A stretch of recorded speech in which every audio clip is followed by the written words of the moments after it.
사건은 오산의 한 빌라에서 벌어졌습니다. 어머니의 빌라를 이용해 누군가 사기를 쳤다는 아들의 제보. 건물은 29가구가 있고요. 저희 어머니가 명의로 돼 있는 오피스텔 건물이죠. 지금 공인중개사한테 의뢰를 했는데 19년 전 건물을 매입해 빌라 29호실 전체를 월세로 내놓았다는 집주인. 2년 전부터 월세가 제대로 입금되지 않았답니다. 22년 말부터 좀 뭐 100만 원씩 200만 원씩 아니면 안 들어오거나 그렇게 됐었어요. 좀 이상하네요. 왜 그렇죠?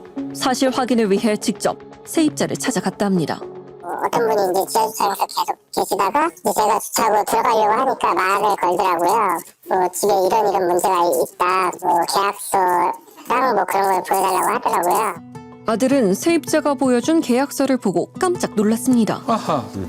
해당 호실은 월세가 아닌 전세 계약이 맺어져 있던 겁니다. 아하, 이 말이 돼요, 이게? 게다가 세입자는 분명 집주인 이름으로 전세금을 보냈는데 집주인은 단 한 번도 전세금을 받은 적이 없다고 합니다. 이야. 이 빌라에선 대체 무슨 일이 벌어졌던 걸까요?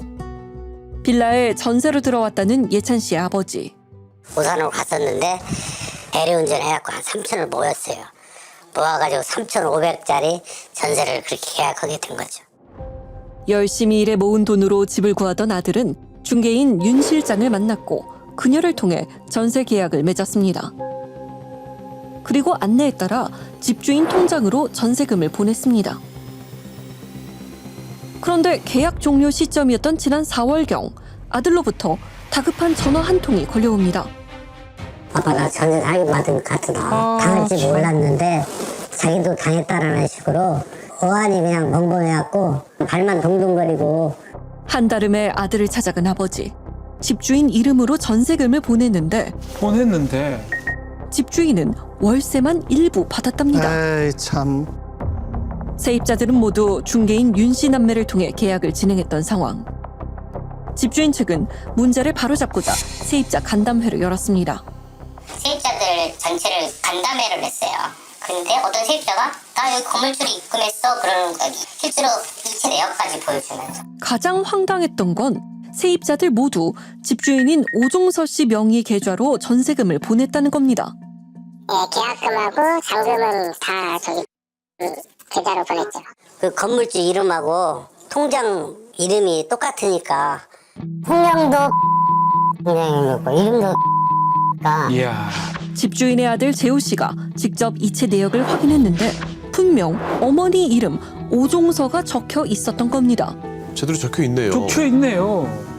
그런데 어머니 오종서 씨는 단 한 푼도 전세금을 받지 않았던 상황. 아이고. 놀란 집주인 측은 그 즉시 문제의 계좌가 개설된 은행으로 향했습니다. 그 은행을 갔어요.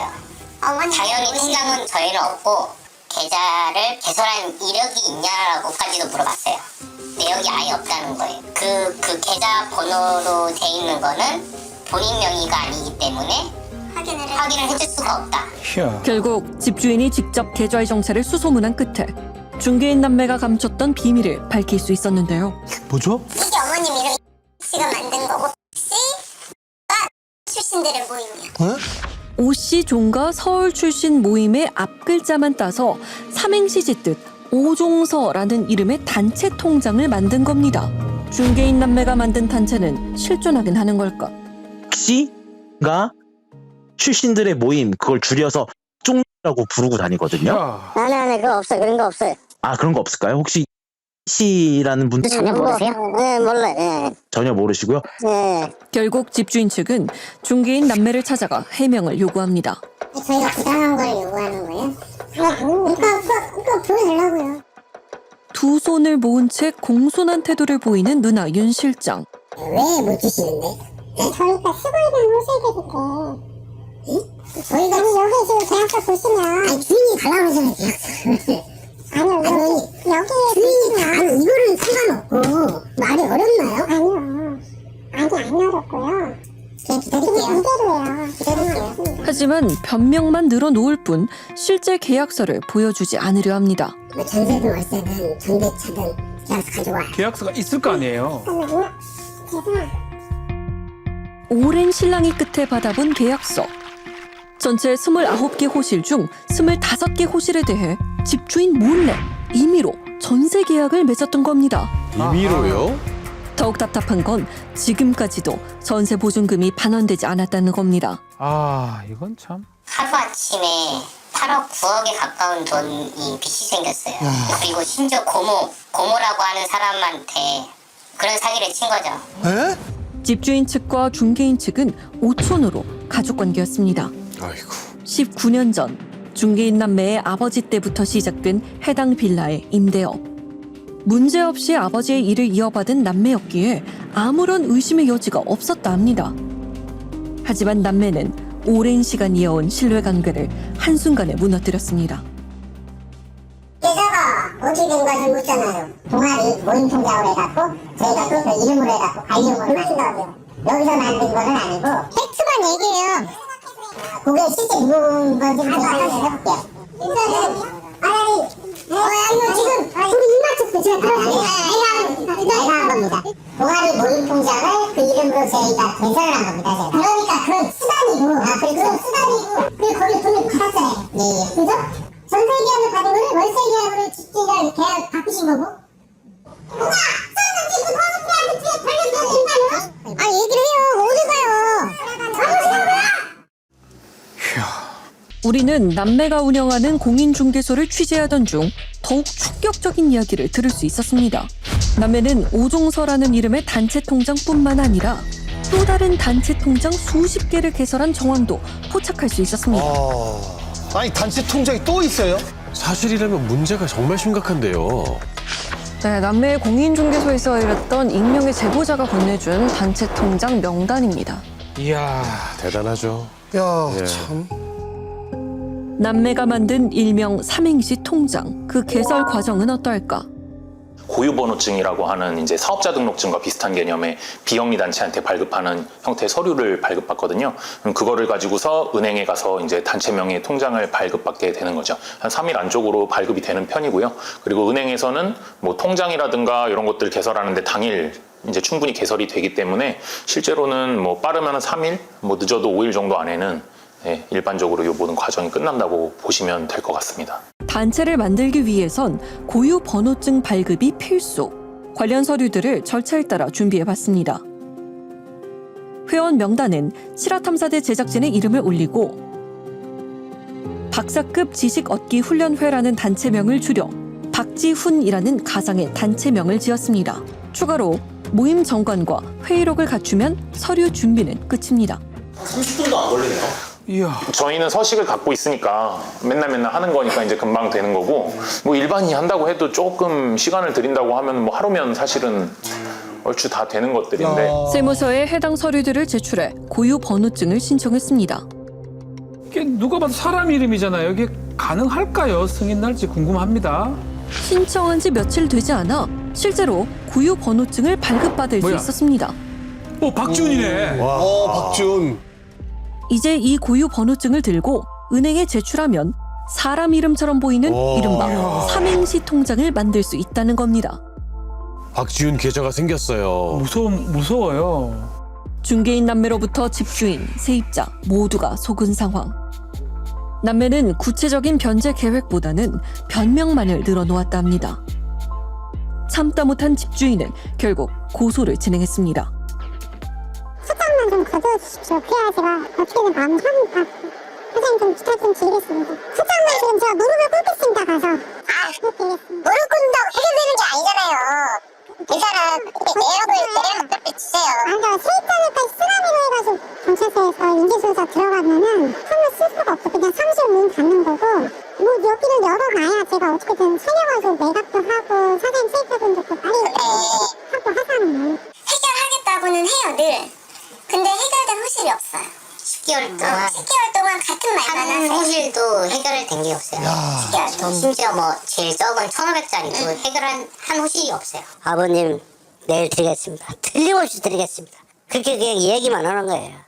그러면서 그 다음날 가면은 전화 안 받고 그 일대를 사기를 쳤더라고요. 나도 당했네 하면서 한 12~13명이 모이더라고요. 아이고. 삼행시 통장 사기를 방지하기 위해선 어떻게 해야 할까? 건물주 입장에서도 이거를 위임의 범위, 위임장의 어떤 그 내용을 정확하게 월세에 한정된다라고 하거나 임대차 계약할 때는 본인이 또 계약서 쓸 때는 또 이렇게 확인하려고 하는, 적어도 통화를 한다든지 또는 계약에 참석한다든지 하는 그런 노력을 좀 기울일 필요가 있습니다. 부동산을 비롯해 건축, 분양, 위탁 관리까지 부동산 종합기업 대표 자격으로 인터뷰까지 진행했던 남동생 윤 씨. 아버지 때부터 대를 이어 부동산 업을 했던 남매였습니다. 남매는 점차 사업을 확장시켰고 갖고 있는 건물만 수십 채에 달할 정도로 부를 축적했다 합니다. 우와. 규모가 있었고 뭐 이렇게 검색을 해도 뭐 건물을 짓고 건축, 뭐 시공, 시행 그다음에 그 임대 관리까지 해준다고 그렇게 나와 있었고 뭐 직원들도 뭐 20-30명 데리고 이렇게 뭐 사진 찍은 것도 있고 강남 쪽에 뭐 오피스텔 짓는다고 막 그런 전단지도 막 같이 오고 그랬었어요. 문제는 남매 윤 씨 일가가 소유하거나 관리하는 건물에서도 벌어졌습니다. 현재 40여 명이 모인 피해자 단체 대화방도 개설된 상황. 모두 윤 씨 일가 건물의 세입자이자 전세 사기 피해자라 주장합니다. 우리는 그중 전세금 8천만 원을 돌려받지 못하고 있는 유지민 씨를 만나 자세한 이야기를 들어봤습니다. 일가가 소유하고 있는 건물이 30개 정도 됩니다. 지민 씨가 직접 취합한 윤 씨 일가 건물과 남매가 운영하는 부동산 업체가 관리하는 건물 현황입니다. 남매의 아버지는 물론이고 주로 직계 가족들이 건물주의 이름으로 올라가 있답니다. 오산 일대에 위치한 이 많은 건물들에서 전세 보증금을 받지 못하고 있는 사람들이 속출하고 있는 겁니다. 아이고. 대자보를 부친이 전화가 와서 고소를 하겠다고 했어요, 저를. 이제 무단 가택 침입에 사실적 시명예훼손에 업무 방해죄라고 저를 고소를 하겠다고 전화가 와서 고소를 해라! 라고 하니 고소 안 할 테니 그냥 가만히 있어주면 안 되냐, 돈을 변제하겠다, 이런 식으로 연락이 왔었죠. 그리고 심지어 돈을 넣고 있어요. 10만 원, 뭐 20만 원씩. 지민 씨가 가장 화가 나는 건 놀리듯 돈을 보내온다는 겁니다. 아, 참. 매일 10만 원, 20만 원씩 있는 거 다 보내는 거예요. 왜? 그걸 그렇게 맨날 보내는데도 그냥 그렇게 여기저기 그냥 왜 그래요? 그러지 마요. 뭐 인터뷰 뭐 해봐야 좋은 거는 걔들만 좋아. 사실도 아니고 움직여갖고 돈을 받아내야 되는데 그렇게 되면 돈 받기가 어려워. 참 쓰는 얘기 아니요. 아니 말하고 시작하면 더 어려워져요. 더 나오기 힘들고 더 꼼꼼하게 보고 큰일 나요. 그 인터뷰지만 큰일 나. 하고 나오는 거 잘못하면 큰일 나요. 에헤이, 참, 정말. 허구를 통해서 받을 수 있는 돈이 7,200만 원 정도 허구로 받을 수가 있고 나머지 차용금이 있는데 800만 원 정도 되고 근데 800만 원에 대한 거를 우선 변제를 하겠다. 나머지는 허구를 통해서 받아라. 전세보증보험, 허그를 통해 전세금 대부분을 돌려받을 수 있다는 윤 대표. 그의 말을 믿을 수 있는 걸까? 그럼 해지가 됐으니까 원래 보증금을 집주인이 이제 돌려줘야 되는데 안 돌려주니까 그럼 허그가 돌려줘라 이렇게 신청하라는 얘기죠. 구성 요건이 제대로 갖춰져 있으면은 허인지 아닌지를 확인하지 못하고 이거를 이제 보증보험을 받아주는 거죠. 그래서 이런 맹점을 이용을 해서 지금 이제 이런 사기를 치고 있는 상황입니다. 더욱 큰 문제는 앞으로도 전세금을 돌려받지 못하는 상황이 계속해서 발생할 수 있다는 것. 지금 살고 계시는 세입자분들은 얼마나 불안하겠어요. 아무것도 할 수 없어 극심한 무력감을 느끼고 있다는 한솔 씨. 이제 월세로 가야겠죠. 뭐 당장 뭐 또 다시 전세로 들어갈 만한 그런 자금을 지금 당장 그런 게 없으니까 이제는 전세로 사는 게 좀 이렇게 그냥 이제 싫어졌고 월세로 살다가 나중에 이제 그냥 매매하면 몰라도 이제는 좀 전세는 좀 기피하게 되는 것 같아요. 아, 참. 사건이 알려지고도 윤 씨 남매는 단 한 차례도 제대로 된 변제 없이 오로지 변명만을 늘어놓는다 합니다. 그러면 어떻게 여기 있는 분들한테 보증금을 언제까지 어떻게 배상해 드릴 건지 정확하게 먼저 얘기를 해주세요. 건물이 지금 뭐 여기 있습니다. 그거를 지금 뭐 매각은 매각대로 진행을 하고 근데 요새 경기가 안 좋아서 매각이 잘 안 되는 상황은 맞아요. 이제 뭐 그건 객관적인 거니까 그리고 융자를 갖다가 활동에 한 2억 5천에서 4억씩이 더 나옵니다 지금. 안 돼요. 저희가 다 하긴 했는데 대출이 풀대출이에요. 무슨 이제 와서 무슨 너무하네 진짜. 우리는 남매에게 물어야 할 것이 너무나 많았습니다. 하지만 사무실은 불만 켜진 채 문은 굳게 잠겨 있었습니다. 인근 부동산을 통해 남매에 대한 이야기를 들을 수 있었습니다.